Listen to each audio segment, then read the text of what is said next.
성도가 믿는 믿음의 내용인 사도신경은 12개의 나는 믿습니다로 되어 있습니다.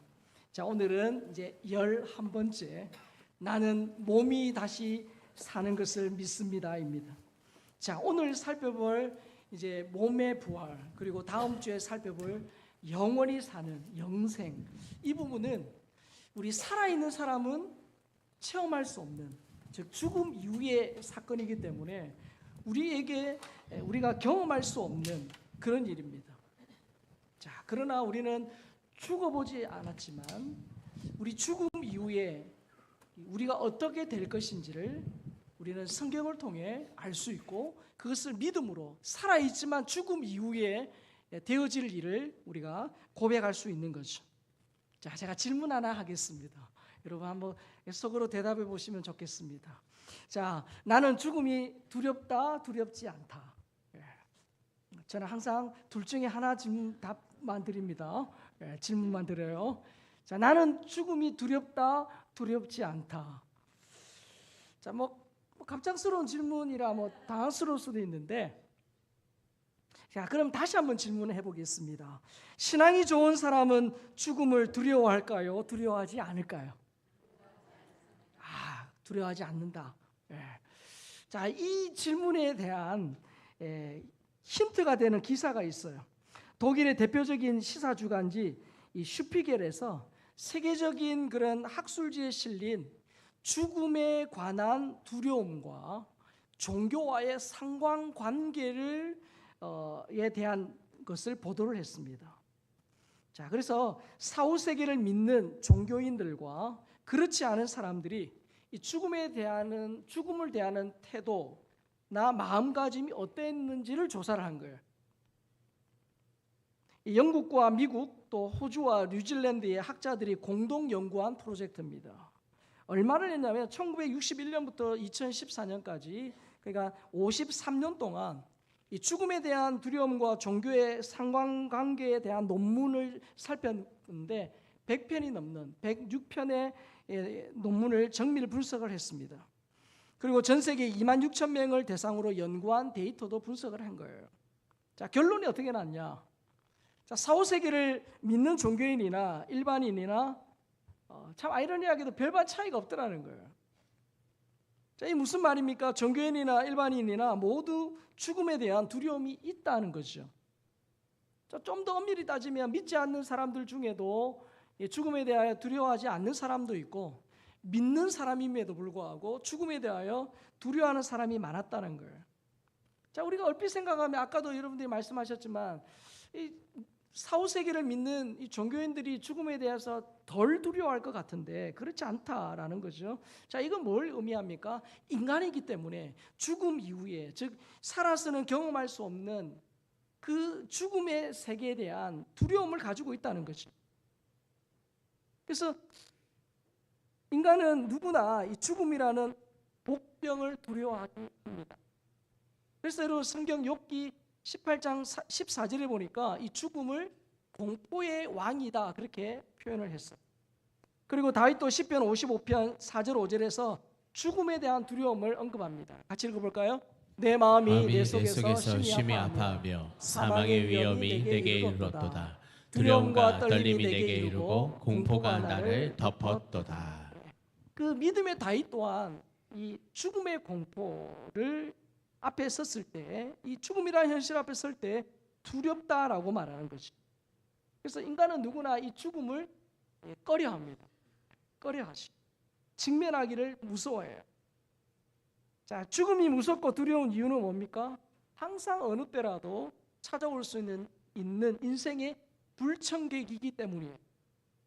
죽음은 예측할 수 없어요. 피해갈 수 없습니다. 사실 여러분, 우리 인간의 상당수의 문제는 돈으로 해결이 가능해요. 돈이 있으면 어느 정도 해결이 돼요. 자, 그러나 이 죽음의 문제는 돈으로도 권력으로도 해결할 수 없습니다. 여러분, 중국을 최초로 통일한 진시 황제, 잘 아시다시피 살아있을 때 3,000명을 중국 각지로 또 중국 외로 보내서 불로장생약을 구해오게 했어요.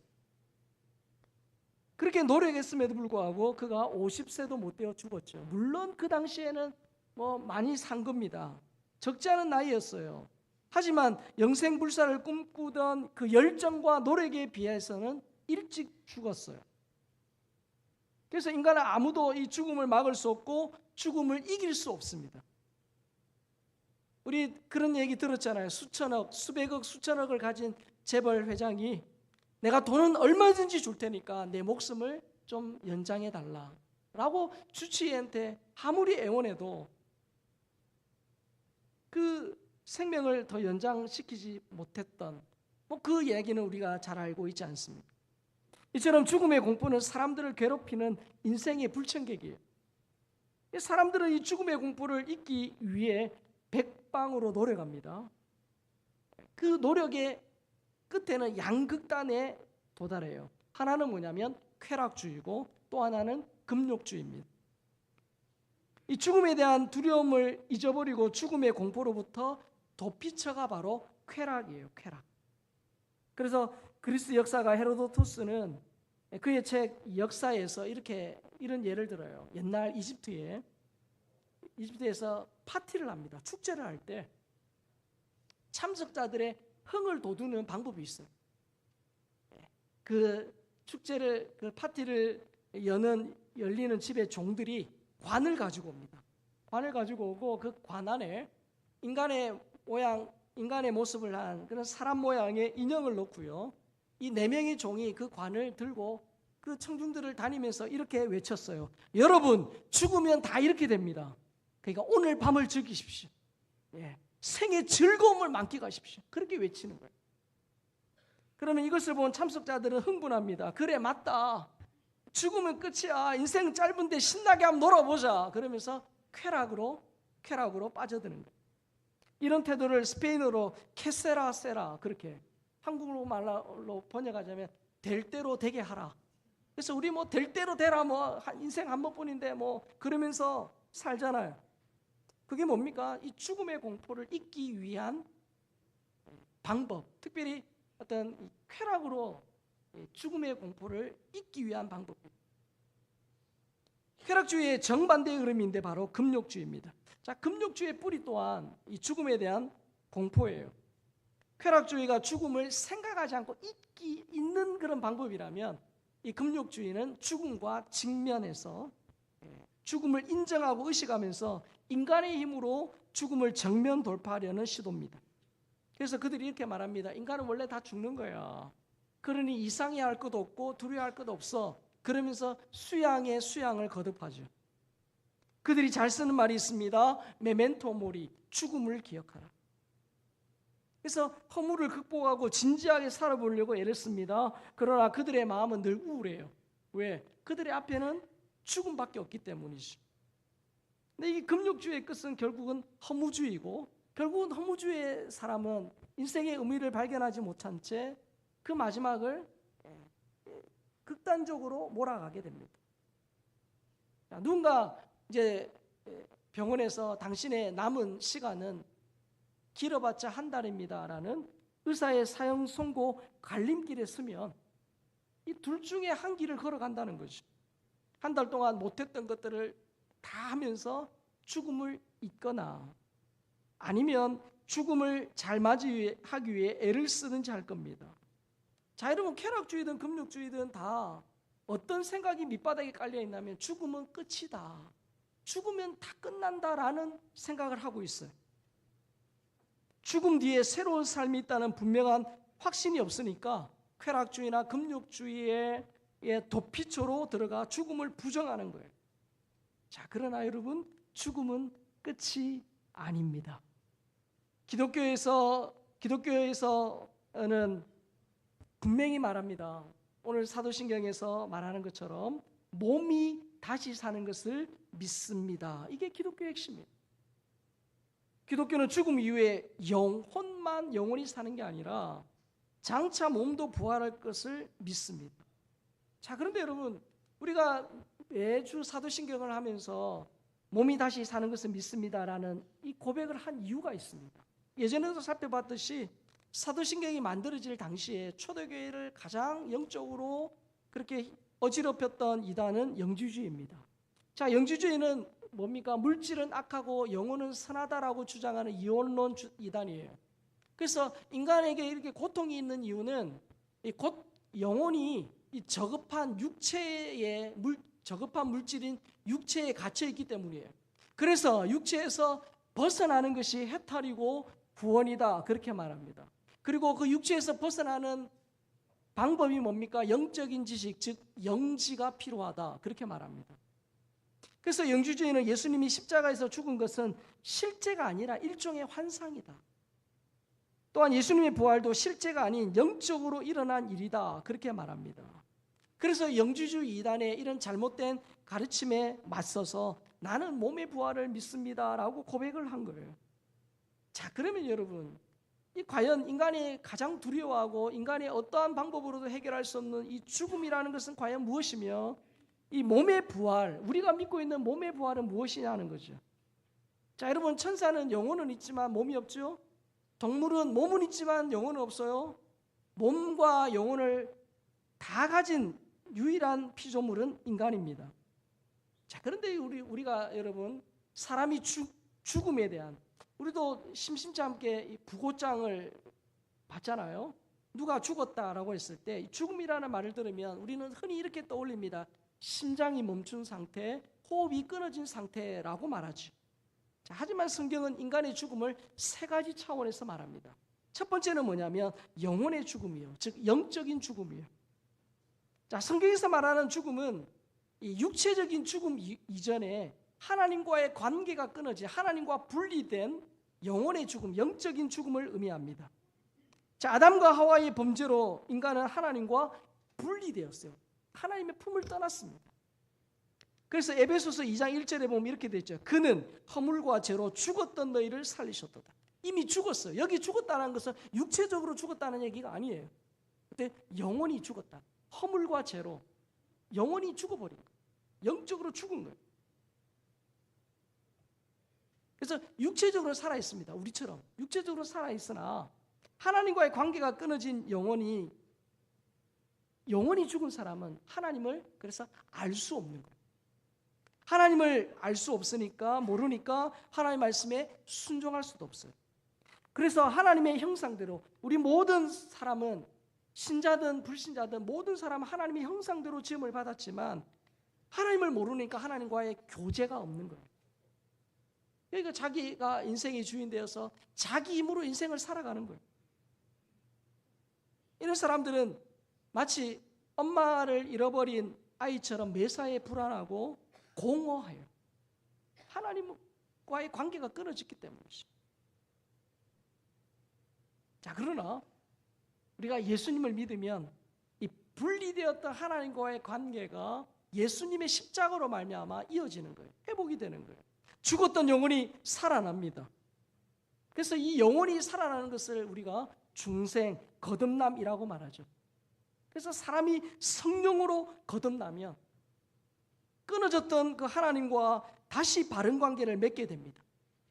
그래서 영적으로 죽었던, 영혼이 죽었던 그들이 살아나는 거죠. 그래서 교회만 왔다 갔다 하면 안 되고 영적으로 거듭나야 하죠. 거듭나야 한다.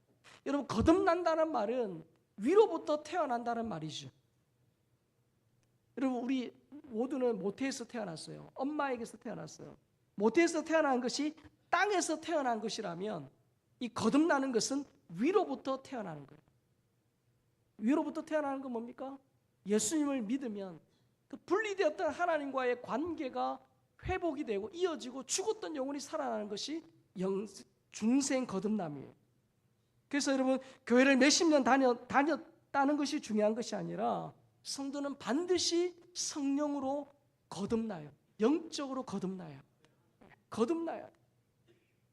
혹여나 여러분 교회를 오래 다녔음에도 불구하고 나는 진짜 예수님이 내 인생의 구원자시고 내 인생의 주인이라는 사실이 믿어지지 않는다면 반드시 중생 거듭남을 위해 기도하셔야 돼요. 정말 예수님이 믿어지도록 중생하고 거듭나도록 기도하셔야 돼요.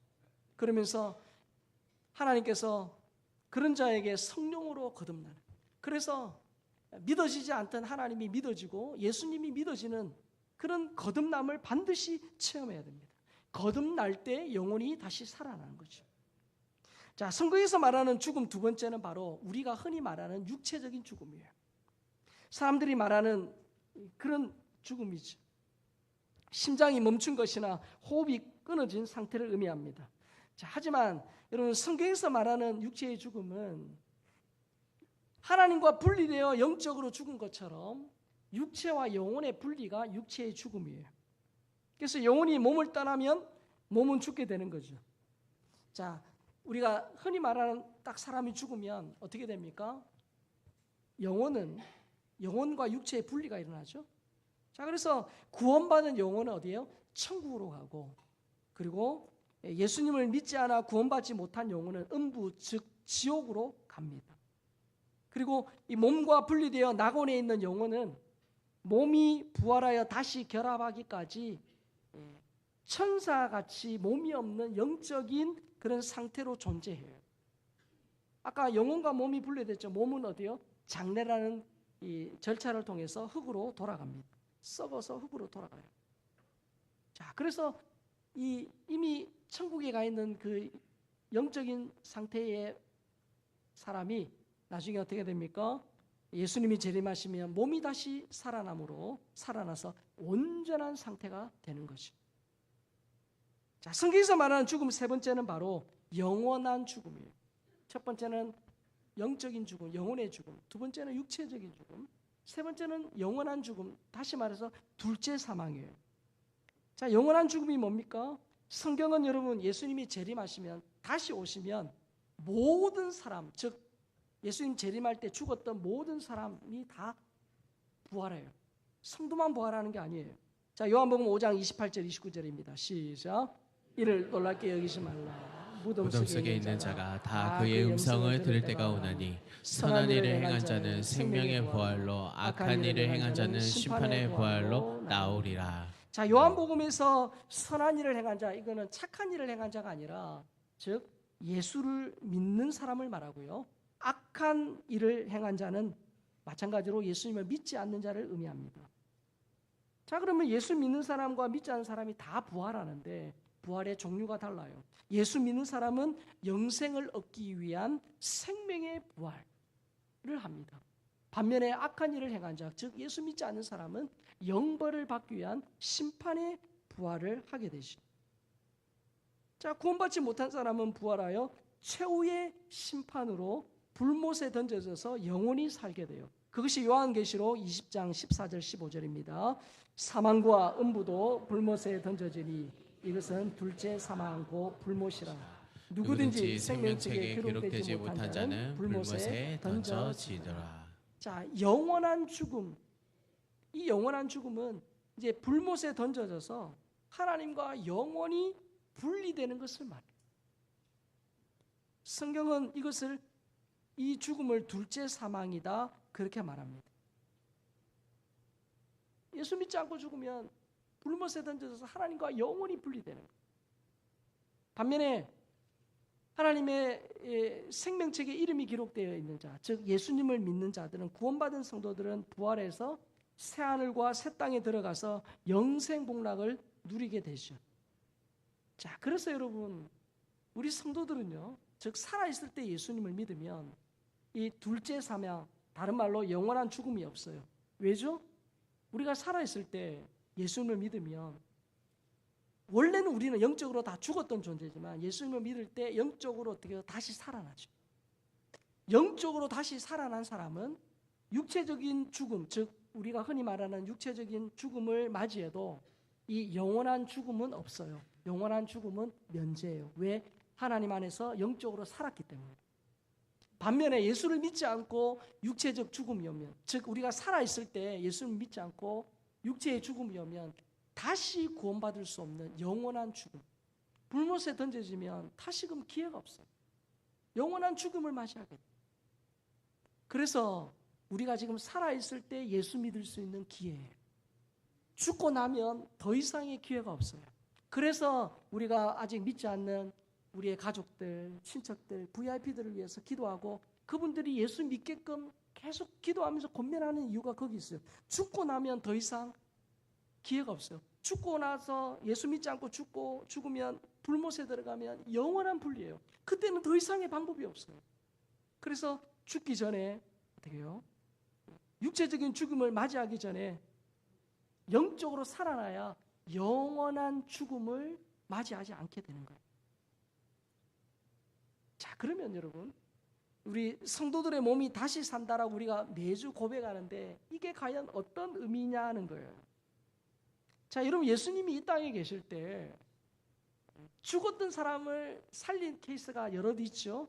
야이로의 그 12살 날 어린 딸, 그리고 나이성 과부의 독자, 그리고 나사로를 살리셨어요. 자, 그러나 이런 엄밀히 말하면 이것은 부활이 아니라 소생이죠. 왜냐, 죽기 이전의 상태로 돌아간 것이고 이 죽음의 기한을 연장한 것이에요. 그들이 살아있는데 지금도 살아있냐? 아니죠. 그들은 언젠가는 다 죽었어요. 그러나 성도의 부활은 소생과는 차원이 다릅니다. 우리 몸이 완전히 다른 상태로 변화되어 살아나는 거예요. 그래서 오늘 사도 바울은 부활자인 고린도서 15장 오늘 특별히 본문에서 부활한 성도의 몸의 특징을 4가지로 말합니다. 첫 번째는 뭐냐면 부활한 몸은 썩지 않습니다. 썩지 않는 몸. 자, 고린도서 15장 42절 시작. 죽은 자의 부활도 그와 같으니 썩을 것으로 심고 썩지 아니할 것으로 다시 살아나며. 자, 여러분, 우리 살아있는 우리 모두는 다 이 생로병사의 과정에 있어요. 맞죠? 생로병사의 과정에 있어요. 자, 우리 몸은 나이가 들면서 여기저기 자꾸 고장이 나요. 맞죠? 고장이 나요. 그래서 결국은 어느 순간에 육체의 호흡이 끊어지면 죽습니다. 그러면 썩어요. 여러분, 현대인들이 건강에 얼마나 관심이 많아요. 진짜 건강에 관심을 가지고 시간과 돈을 투자합니다. 그래서 몸에 좋은 음식 먹고 열심히 운동합니다. 몸 관리를 진짜 열심히 해요. 그럼에도 불구하고 우리의 진리 하나는 뭡니까? 시간차는 있으나 우리 모두는 다 죽게 된다는 거예요. 그리고 죽으면 흙으로 돌아갑니다. 자, 여러분, 이런 인간의 죽음은 원래는 하나님이 의도하신 바가 아니에요. 이 죽음은 죄의 결과예요. 죄의 결과예요. 인간은 원래 아담과 하와를 창조하실 때 그들은 죽을 수 없는 존재로 하나님이 창조하셨어요. 그러나 죄를 짓고 나니까 죽을 수밖에 없는 존재가 된 거죠. 자, 그러나 여러분, 부활할 몸은 어떻게 해요? 타락하여 죽을 가능성이 없는 몸, 부활한 몸은 썩지 않는 몸으로 다시 살아나는 거예요. 더는 죽지 않는 몸이 되는 거예요. 부활한 우리 몸은 죽음의 지배를 받지 않는 영원히 사는 몸이 돼요. 신천지 이만희를 믿어야 영생불사하는 게 아니에요. 예수 믿어야 영생불사. 예수님 믿어요. 예수님 믿을 때 우리의 몸은 썩지 않는 몸이 된다라고 말합니다. 자, 두 번째 부활할 몸의 특징은 뭐냐면 영광스럽게 될 거예요. 고린도서 15장 43절입니다. 욕된 것으로 심고 영광스러운 것으로 다시 살아나며 약한 것으로 심고 강한 것으로 다시 살아나며. 자, 거기 보면 욕된 것이라고 되어 있는데 이건 헬라어로 이런 뜻입니다. 불명예, 수치, 치욕, 그런 뜻이에요. 여러분, 아담과 하와가 죄를 짓고 나니까 딱 어떤 현상이 일어났습니까? 그들이 서로 벌거벗고 있음에 대하여 부끄러웠어요. 수치심을 느낀 거예요. 죄의 결과예요. 그래서 여러분, 타락 이후의 인간의 역사는 불명예와 수치와 치욕의 연속이에요. 그래서 죄로 오염된 인간의 모습을 시편 14편 1절에 3절에서 적나라하게 보여줍니다. 우리 인간의 모습이에요. 같이 읽겠습니다. 시작. 어리석은 자는 그의 마음에 이르기를 하나님이 없다 하는도다. 그들은 부패하고 그 행실이 가증하니 선을 행하는 자가 없도다. 여호와께서 하늘에서 인생을 굽이사비사 지각이 있어 하나님을 찾는 자가 있는가 보려 하신즉 다 치우쳐 함께 더러운 자가 되고 선을 행하는 자가 없으니 하나도 없도다. 그래서 범죄한 인간의 그런 생각과 행동은 모두 더럽고 냄새 난다는 거예요. 자, 그러나 여러분, 부활한 몸은 그렇지 않아요. 마치 예수님이 변화산에서의 모습처럼 그 몸과 옷이 빛난 것처럼 우리의 다시 살 우리의 부활할 우리의 몸은 영광스러운 몸이 될 것이다. 더는 죄로 오염되지 않고 깨끗한 몸이 될 것이다. 그게 우리 죽음 이후에 앞으로 우리에게 일어날 현상이에요. 세 번째 부활한 몸은 뭡니까? 강해질 것이다. 그렇게 말합니다. 고린도서 15장 43절 후반부에 보면 뭐라고 되어 있습니까? 약한 것으로 심고 강한 것으로 다시 살아난다. 자, 여러분, 우리 몸이 참 강한 것처럼 보이지만 우리 몸은 질그릇처럼 약해요. 눈에 보이지도 않는 코로나 바이러스 때문에 전 세계가 3년이라는 시간 동안 마비됐죠. 지금도 코로나가 또 이렇게 환자들이 늘어난다 그래서 또 사람들이 또 염려하는데, 그 작은 눈에 보이지도 않는 바이러스 때문에 우리의 몸이 어떻게 해요? 상합니다. 우리 몸은 노화의 과정에서 계속 약해지죠. 몸만 약해지냐? 아니에요. 우리의 마음도 약해져요. 우리의 어떤 감정도 나약합니다. 그래서 여러분, 무심코 던진 그 말 한마디, 누가 나에게 한 그 쓴소리 하나에 어떻게 밤잠을 못 자는 게 우리잖아요. 뿐만 아니라 의지도 흔들리는 갈대입니다. 그래서 내가 하나님의 말씀대로 믿음으로 살아야지라고 다짐하지만 우리 현실 앞에서 이내 포기하고 넘어지는 우리 자신을 발견합니다. 그래서 인간은 전인적으로 나약한 존재예요. 몸도 마음도 쉽게 상처나고 작은 육체적 정신적 충격에도 깨지기 쉬운 존재. 자, 그러나 여러분, 부활하여 얻게 될 몸은 달라요. 다릅니다. 지치지 않고 피곤하지 않으며 병들지 않습니다. 더는 죄의 유혹에 넘어지지 않는 강한 몸이 된다. 그렇게 말합니다. 우리 가운데도 사고나 질병 때문에 몸에 장애가 있는 분 있잖아요. 그런데 여러분, 다시 얻으면 완벽한 몸으로 변화된다는 거예요. 그것을 어떻게 알 수 있습니까? 몸이 부활하여 영원히 살게 될 천국이 그런 곳이기 때문이에요. 천국이 이런 곳이에요. 한번 보실까요? 요한계시록 21장 3절 4절입니다. 내가 들으니 보좌에서 큰 음성이 나서 이르되 보라, 하나님의 장막이 사람들과 함께 있음에 하나님이 그들과 함께 계시리니 그들은 하나님의 백성이 되고 하나님은 친히 그들과 함께 계셔서 모든 눈물을 그 눈에 닦아서 주시니 다시는 사망이 없고 애통하는 것이나 곡하는 것이나 아픈 것이 다시 있지 아니하리니 처음 것들이 다 지나갔음이로라. 천국을 말씀하는데, 천국은 질병도 늙는 것도 없대요. 천국에는 죽음이 없고 한숨도 없고 눈물도 없는 것이죠. 천국은 완벽한 하나님의 보호하심, 하나님의 은혜만 가득한 것이죠. 그래서 우리의 몸이 천국에서 그런 강한 몸으로 변화된다라는 것이죠. 네 번째 부활한 몸은 신령하게 될 거예요. 자, 고린도전서 15장 44절입니다. 육의 몸으로 심고 신령한 몸으로 다시 살아나니 육의 몸이 있은즉 또 영의 몸도 있느니라. 당시 영주주의자들은 몸은 악하고 영은 선하다. 그래서 이 몸을 천하게 여겼어요.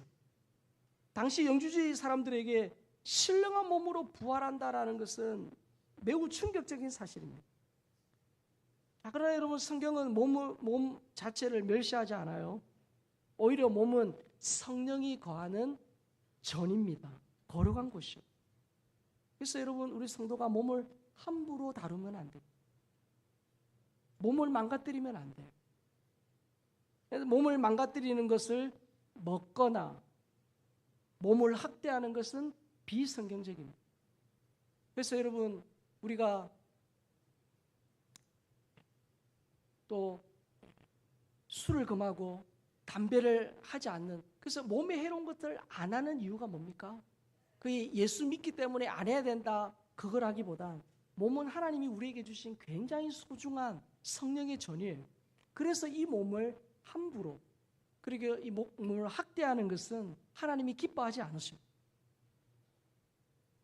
우리의 몸은 이 세상을 살아가는 데는 적합할지 모르나 저 새하늘과 새 땅을 살면은 적합하지 않습니다. 그래서 새하늘과 새 땅에 들어가서 영원히 살 몸은 더는 육의 몸이 아니라 성령이 사용하시기에 완벽한 신령한 몸으로이 되는 거지. 자, 사랑하는 성도 여러분, 죽음은 끝이 아니에요.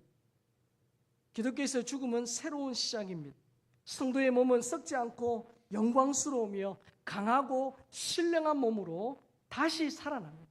그래서 우리는 사도신경을 외울 때마다 나는 몸이 다시 사는 것을 믿습니다라고 고백하는 거예요.